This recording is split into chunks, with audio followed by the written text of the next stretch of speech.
ताज्या मरणान ताणें आमकां जैतिवंत केल्लें आसा. ताज्या दुखान ताणें आमकां सूख दिल्लें आसा.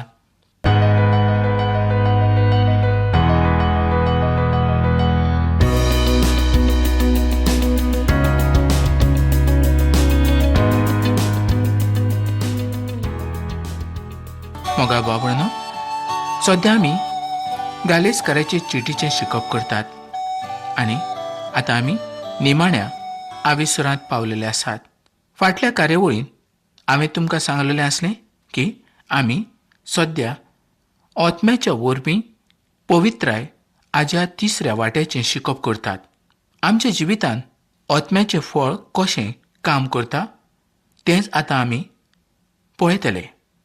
भावार्था वरवीं थारोन आनी पवित्र ओतम्याचें फळ हातूंत क्रिस्तांवपणाचें जिवीत आमच्या भितर दिसून येता. ह्या संबंदी गालेसकारांक चीट 6 आविसर आनी 2 ओळ आमी परत वाचुया. एकामेकाचो भार काडात आनी तशें करून तुमी क्रिस्ताची सुमर्त पायटल्यात.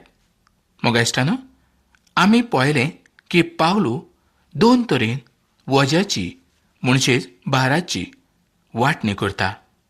एक तरेचो जो भार आसा तो आमी दुसऱ्याच्या सांगाता वांटूंक शकतात, म्हणजेच तो आमी दुसऱ्याचेर घालूंक शकतात. आनी दुसरो जो भार आसा तो उणेपण, अस्कोताय, गुन्यांव, कांयच खबर नासप, दूख, त्रास, संकट हाचो जावन आसा. आनी हें सगळें आमी आमचेच कडेन दवरूं येता, कारण हो भार आमी कोणाचेर घालतले. पूण मोगाळ भावणानो, होय भार आमी दुसऱ्याचेर घालूं येता. जो कोण आमच्या दुखांत वांटो घेता तेन्ना आमचें दूख तो आपणाचेर घेता आनी अशे तरेन आमच्या दुखांत तो वांटो घेता. पूण मरण हाजो भार कोण घेवंक शकना. पातक हाजोय भार कोण घेवंक शकना. मरण हें जण एकल्याक भोगचेंच पडटा. पातक हाजें फारीकपण जण एकल्याक दिवचेंच पडटा. म्हज्या पातकाचें फारीकपण हांवेनूच दिवचें पडटलें. म्हज्या पातकां पासत आनीक दुसरो कोण फारीकपण दिवचो ना. मोगा इश्टानो, आमच्या जिवितांत जर आमी पळयलें तर दूख, त्रास, संकट हें जायतें आसा. जरी आयज आमच्या जिवितांत दूख आनी त्रास आसलें तरी आमी तें दुसऱ्याक सांगूंक शकता. आमच्या जिविता पासत आमी दुसऱ्याक सांगूंक शकता तुमी आमच्या पासत मागणें करात. पूण जर आमच्या जिवितांत पातक आसा जाल्यार तें पातक आमच्यांनी दुसऱ्या कडेन दिवं येता? ना. मोगाळ भावणानो, जॉबाचें जिवीत आमी फाटीं पळयलां. जॉबाच्या इश्टांक आमी पळयल्या. खरेंच जॉबाक बुजवण जाय आसली, पूण जॉबाच्या इश्टां कडल्यान ताका बुजवण मेळूंक ना, तर तांचे कडल्यान फकत ताका दुखूच मेळ्ळें. ते आयले, बडबड केले आनी गेले. तरी पूण तांणी एक केलें. ते ताज्या सांगाता 7 दीस पर्यंत बसून रावले आनी ताज्या दुखान ताणें वांटो घेतलो. म्हणजेच आमच्या दुखान जायते जाण वांटो घेवंक तयार आसतले, पूण आमकां दुखांतल्यान भायर काडटलो एकलोच आसा. तो कोण? दोनी जेजू ख्रिस्त. आमचे वयलें दूख, आमचे वयलें त्रास आनी कोणी घेत, पूण आमचे वयलें पातक कोण घेतलो? जे आमी पातकान लोळटात तातूंतलो आमकां भायर काडटलो कोण? मोगाळ भावणानो, तातूंतल्यान फकत दोनया जेजू क्रिस्तानूच आमकां भायर काडूं येता. जायतीं उदाहरणां आमी पवित्र पुस्तकांत पळयतात आनी जीं पवित्र पुस्तकांतलीं उदाहरणां जीं आसात तीं आमच्या पासत एक म्हत्वाचें काम जावन आसा. कारण देवान आमकां ती कित्याक दिल्यात? तर आमी देवाच्या उतरा प्रमाणे चलपाक, आमचो भावार्थ आलो ना जावच्याक. आयज जायते लोक व्हड भार घेवन आसात. कितें करचें हेंच तांकां समजना आनी जायते जाण आपणाची चिंतना दुसऱ्याचेर घालतात आनी म्हणटात की तुवें म्हाका आदार करूंकूच जाय. मोगाळ भावणानो, अशें आमी म्हणूंक शकना. जर आमी अशें म्हटलें तर आमी गुन्यांवकारी जावंक पावतले. जर आयज आमचो भार कोणी घेवंक तयार आसा तर आमी ताज्या पासत मागणें करूंक जाय, कारण ताणें आमचो भार आपणाचेर घेतलो आनी आमचो भार उणो केलो देखून.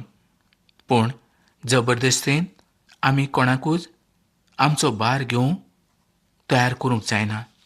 आयज अशे लोक आसा, तांचेर कितेंय जरी वायट आयलें तर ते दुसऱ्याचेरूच घालतात. मोगाळ भावंडांनो, मॅथ्यूवाचें शुभ वर्तमान 26 आनी 23 वळीन कितें बरयलां तें पळयात. आख्ख्या संवसाराक ही बरी खबर परगट जाता तितल्याय सुवातेर जे इणें केलां तें तिच्या उगडासाक परगट जातलें. मोगाळ भावंडांनो, कितें तें? तर मारयेन वासाचें तेल हाडलें आनी जेजूच्या माथ्यार घातलें. म्हणजेच तिणेन ताका माखलो, ताका अभिशेक केलो अशें आमच्यांनी म्हणूं येता. मोगाळ भावंडांनो, समजून घेयात. हें तिणेन कित्याक केलें? तर तिका समजून आयिल्लें आसलें की जेजू कितें करचो आसा आनी जेजूच्या मरणाची खबर तिका आसली. त्याच पासत तिणेन पयलींच हें सगलें केल्लें आसलें. आयज अशे तरेचे लोक आसात की जे कितें कोण बरें करूंक पळयतात ताच्या आड ते येतात. आयज आमी ह्या संवसारांत आसात. जर आमी दुसऱ्याक आदार करूंक पळयलो तर मोदेंच कोण तरी मनीस येतलो आनी म्हणटलो, तूं हें कित्याक करता? हातूंत तुका कितें फायदो आसा? हें करून तुका कांयच फायदो जावचो ना. हें तूं सोडून दी.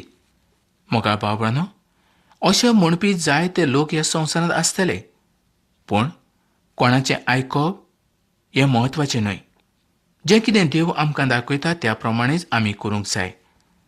दुसऱ्याच्या दुखान वांटो घेवप हाचे परस आनी खंयचेंच काम व्हड ना.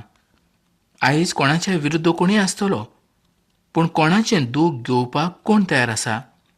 मोगाळ भावंडांनो, आयज तुमी तुमकांच विचारात, तुमी केन्ना कोणाचो भार काडलेलो आसा? कोणाक आदार केल्लो आसा? जरी तुमी आदार केलो तरी तुमी उलोवन दाखयतात. पूण दोनी जेजू ख्रिस्त केन्नाच उलोवन दाखयना. जें कितें ताणें केलें तें सारकें केलें, सत केलें, कारण तोच जावन आसलो ह्या संवसाराचो उजवाड. संवसारांत आयलो फकत तुका आनी म्हाका तारण दिवच्याक. मोगाळ भावंडांनो, आयज आमी कितें करतात हें पळयात. आयज तुमची सुवात खंय आसा ती तुमी पळयात. जेजून तुमकां नवें जिवीत दिलें. आयज जायतीं संवसारांत तुमकां भाव भयणां दिलीं. तुमकां कोणूच नासलो त्या पासत ताणें तुमकां आपणाशी हाडलीं. पूण आयज तुमी सगलें विसरलीं? कोणाकूच विसरचें न्हय. त्याच पासत देवाचें उतर सांगता, तुमी एकामेकाचो भार काडात. भार काडप म्हणजे कितें? आमी एकामेकाक आदार करप. आमी एकामेकाक आदार केलो ना तर आमी कोणाक आदार करूंक शकतले? संवसारांत आमी थोडेच दीस जावन आसा. एक दीस आमकां संवसार सोडचो पडटलो. तेन्ना आमी खंय आसतले? सर्गीच्या राज्यांत. त्या सुवातेर आमकां कोणाक आदार करूंक मेळचो ना. जो पर्यंत आमी ह्या संवसारांत आसा तेन्नाच आमी दुसऱ्याचेर आसलेलो भार आमचेर घेवं येता. पूण दुसऱ्याचेर आसलेलो भार आमचेर घेवचे लोक जायते उणे आसात. मोगाळ भावंडांनो, देवाचें उतर जो कोण वाचता, सदांच पाळटा, तोच खरो आनी सारको भावार्थी अशें आमच्यांनी म्हणूं येता. आयज सभेत जायते लोक येतात, पूण भावार्था वरवीं कितले जियेतात हें म्हत्वाचें जावन आसा. गालेस्करांक चीट 6 आनी 4 वळ. जण एकल्यान आपणें केलां ताजी चवकशी करची आनी तेन्ना दुसऱ्याक सोर करूंक न्हय. बोगर आपणाकूच लागून ताका आनंदूक मेळटलें. म्हाका अशें दिसता की आमी आमचे वेलो भार दुसऱ्याचेर घालून मेकळे जावचे न्हय. पावलू कितें म्हणटा तें आतां आमी वाचुया. गालेस्करांक चीट 6 आनी 5 वळ. कित्याक जण एकल्यान आपणाचेंच वजें उखलून व्हरचें पडटलें. ह्या सुवातेर वजा पासत जो ग्रीक शब्द उपेगांत हाडलेलो आसा तो म्हणजे ऑर्शन, म्हणजे घेवन वचपाचें वजें. बोटीचेर घातलेल्या सामाना संबंदी ह्या शब्दाचो उपेग करतात. खरें पळयल्यार हो शब्द आवयच्या कुसव्या संबंदी उपेगांत हाडटात. कुसव्याचें वजें आवयच घेवंक शकता. हें वजें दुसऱ्यान घेवंक जावचें ना. गालिस्कानाच्या 6व्या आविसुराच्या 5व्या वळीचें भाशांतर सोंप्या भाशेंत जर आमी पळयलें तर तें अशें जावन आसा, जण एकल्यान आपआपलें वजें उखलून घेवंक जाय. एक पोरणी इंग्लीश म्हण आसा की जण एकल्यान आपणाचेंच काम पळोवचें. तर मोगाळ भावंडांनो, आयज जायतीं अशीं वजीं आसात व जायतो असो भार आसा की तो आमी दुसऱ्याचेर घालूंक शकनात. म्हणजे जें दूख आमचेर येता तें दूख आमी दुसऱ्याक वांटूंक शकनात. मोगा इश्टानो, आयज जीं दुखां आसात तीं आमी दुसऱ्याक सांगूंक शकतात आनी दुसरो तातूंत वांटो घेवंक शकता. उदाहरण घेवचें जाल्यार गोवान आपणाचे बायलेचो घेतलेलो घात, भुरग्यांनी आवय बापायशी केल्ली लोबाडी, आपणाच्या इश्टांचो घेतलेलो घात. घात घेवप म्हणजे फसवप. हातूंत आमी दुसऱ्याक कशे एकवटूंक शकतात? आयज आमी कोणाचो घात घेवचो न्हय आनी कोणें आमचोय घात घेवचो न्हय. क्रिस्तांव भावार्थी मनीस फकत भावार्थ्यांशीच इश्टागत जोडूंक शकता आनी आमचो खरो इश्ट तर खुद दोनी जेजू क्रिस्त जावन आसा. तोच आमकां सगळ्या दुखांतल्यान, त्रासांतल्यान आनी वायटांतल्यान राखूंक शकता आनी आमच्या दुखांत तो वांटो घेवंक शकता. मोगा भावंडांनो, आयज संवसारांत जें कितें आसा तें आमच्या पसत न्हय. आमच्या पसत फकत दोनया जेजू क्रिस्तान जें थारायलां तेंच मेवतलें. मार्काचें शुभ वर्तमान 6वो आविसर आनी 50वी वळ हाज्या दुसऱ्या वाट्यान कितें बरयल्लें आसा हें आमी वाचुया. विस्वासून रावात, हांव तो, भिये नाकात. तशेंच जोआचें शुभ वर्तमान 16वो आविसर आनी 33वी वळ. म्हजें सोवें तुमकां सोवस्ताय मेळच्याक हांवें तुमकां अशें म्हटलें. संवसारांत तुमकां खोंत आसतलीच, पूण काळजीदार जायात, हांवें संवसाराचेर जैत व्हेलां. देव सांगता, हांवें संवसाराचेर जैत व्हेल्लें आसा. आयज आमकां संवसारांत भिवपाची गरज ना, कारण आमी जैतिवंत जावन आसात, कारण आमी ताजीं भुरगीं जावन आसात. देव आमकां सांगता, इब्रुवांक बरयल्ली चीट 13वो आविसर आनी 5वे वळीन, हांव तुमकां केन्नाच सांडचो ना आनी सोडचो ना. मोगाळ भावंडांनो, पवित्र पुस्तकांत जायत्या सुवातांनी देवान आमकां बुजवणेचीं उतरां दिल्लीं आसात.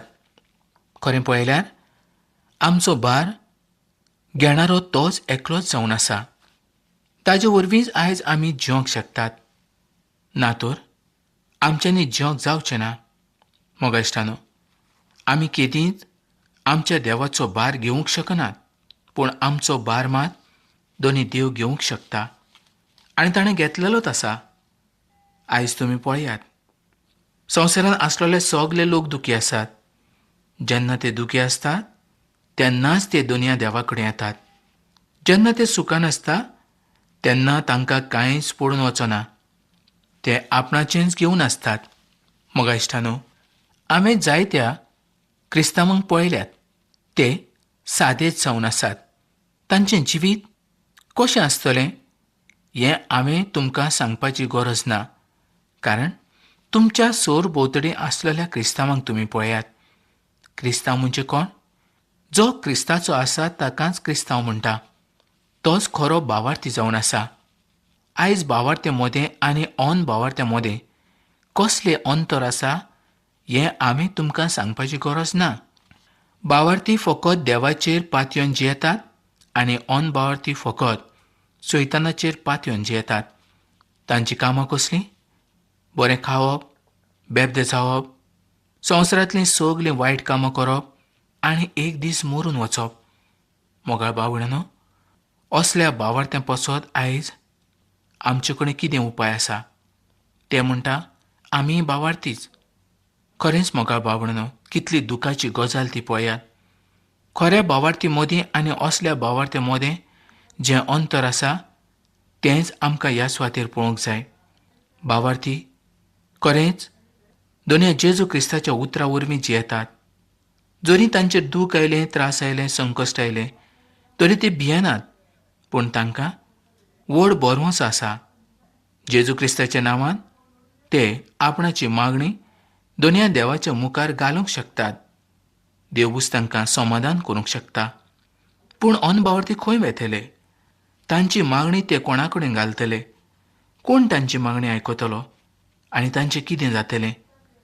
मोगाळ भावणांनो, आयज तुमी ह्या लोकां पासत कितें करूंक पळयता आनी तुमची येवजण कितें आसा? हो प्रस्न तुमी आयज तुमकांच विचारात. कोरिंथकारांक बरयल्ली पयली चीट 15 आविसूर 53 ते 55 वळींनी आतां आमी पळोवया. खरेंच विनाशी ते अविनाशी जावंक जाय. हे मरतात तसले अमर जावंक जाय. विनाशी ते अविनाशी जातोच आनी मरता तसले अमर जातोच बरयलेलें आसा तें उतर घडून येतलें. मरणाचो भस्म जावन जैत आयलें. मरणा, तुजें जैत खंय? मरणा, तुजें कूस खंय? मोगाळ भावणांनो, आमी ह्या संवसारान आसलेल्या सगल्या दुखान आयज बुडोवन गेल्ले आसात. संवसाराचो भार आयज आमचेर आसा. संवसाराचीं चिंतनां आयज आमचेर आसा. संवसारांत जें कितें वायट घडटा तें सगलें आमी चिंतीत आसात. मोगाळ भावणांनो, तुमकां आनी म्हाका कांयच चिंतपाची गरज ना. जें कितें घडटा तें घडत आसतलें आनी घडतूच उरतलें. तें चिंतप तुजें आनी म्हजें काम न्हय. जेजू क्रिस्ताच्या वरवीं आयज आमकां व्हड बुजवण मेवलेली आसा. दोनूय जेजू क्रिस्ताच्या रक्ता वरवीं आयज आमकां तारण मेवलेलें आसा. दोनूय जेजू क्रिस्ताच्या रक्ता वरवीं आयज आमकां शांती मेवलेली आसा. ताणें आमकां समाधान दिल्लें आसा. ताज्या मारान ताणें आमकां बरें केल्लें आसा. ताज्या मरणान ताणें आमकां जैतिवंत केल्लें आसा. ताज्या दुखान ताणें आमकां सूख दिल्लें आसा. खरेंच ताज्या विंगडेपणान ताणें आमकां नेसयल्लें आसा. मोगाळ भावणांनो, इतलें स्वतंत्र आमकां आसून आमी कित्याक भिवूंक जाय? आमी कित्याक रडूंक जाय? आमी कित्याक व्हड भार घेवन रावूंक जाय? फाल्यांच्या दिसा पासत आमी कित्याक चिंतूंक जाय? आयज जो आमकां देवान दीस दिला त्या पासत आमी देवाक आर्गां दिवंक जाय. फाल्यांचो दीस फाल्यांचे पळयतलो. आयचो दीस देवाच्या हातांत घालूंक जाय. मोगाळ भावणांनो, क्रिस्तान तुज्या पासत आनी म्हज्या पासत कितलें सोंसलें तें तूं जाणा. खरेंच ताणें काट्यांचो मुकूट आपणाचे तकलेर घेतलो. जी चिंतनां आमची वायट ह्या तकलेन आसलीं तीं भायर काडच्या पासत ताणें आपणाचे हात खेळायले. कारण जें आमी आमच्या हातांत करूंक नाका आसलें तें आमी केलें देखून ताणें आपणाचे पांय खेळायले. ज्या सुवातेर आमचे पांय वचूंक नाका आसले त्या सुवातेचेर ते गेले त्या पासत. मोगाळ भावणांनो, खरेंच ताणें आपल्या कुसव्यान भालो घेतलो. कारण आमच्या काळजान जें मेळ्ळें कितें आसा तें भायर काडचें पासत. ताजेर लुती घातली, थापटां मारलीं, ताजें खाड ओडलें आनी खरेंच देवाचें उतर दाखयता की ताजे फाटीचेर इतलें मारून मारून ताजी फाट कसली. जशें शेत कसतात तशी सूय मारूंक पासून त्या सुवातेचेर लुगार नासलो. इतलें ताजें दूख व्हड जावन आसलें. आयज असले तरेच्या दुखांतल्यान त्रासांतल्यान तो गेलो आनी तुका आनी म्हाका ताणें साल्वार केलो. आमी ताजे कितले उपकार आठोवंक जाय? मोगाळ भावणांनो, आयज तूं अशें म्हणटाय की आपणाक चड दूख आसा. पूण दोनूय जेजू क्रिस्तान तुज्या पासत जें दूख सोंसलां तितलें तुवें केन्ना कोणाच्या पासत सोंसलां? तूं केदींच सोंसूंक तयार आसचो ना. पूण आयज ह्या वेळार हें सगळें तुका खबर आसूंक जाय. तुवें कितलें दूख आनी त्रास सोंसूंक जाय तें.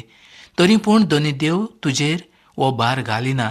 ताणें तुजें सगलें दूख आपणाचेर घेवन तुका स्वतंत्र केल्लो आसा.